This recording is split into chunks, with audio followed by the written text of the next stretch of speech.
Au pied de cet immeuble, livré en septembre dernier et répondant aux normes BBC, les signatures des riverains s'accumulent proportionnellement à la méfiance de cette antenne relais.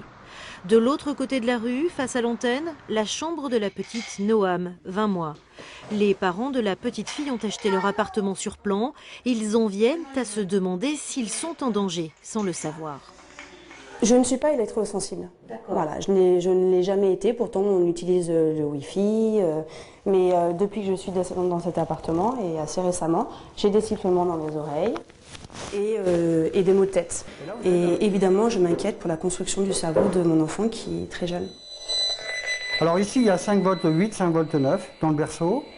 Maintenant, on va voir. Ah oui, ici. Alors le bébé se prend quand même, si vous ouvrez la fenêtre, il se prend quand même, regardez, ça monte tout de suite.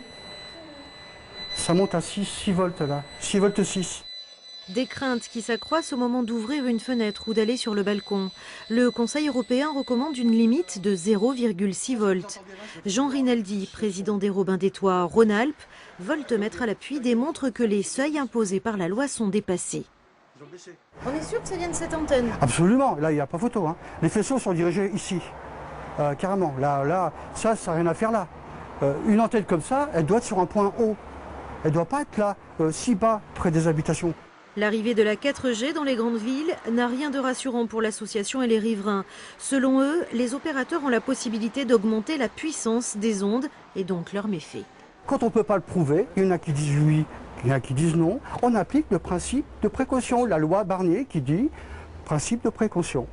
On doit protéger notamment les enfants qui sont plus sensibles aux micro-ondes pulsées. Avec leur pétition, les Robins des Toits espèrent que la mairie de Grenoble va réagir.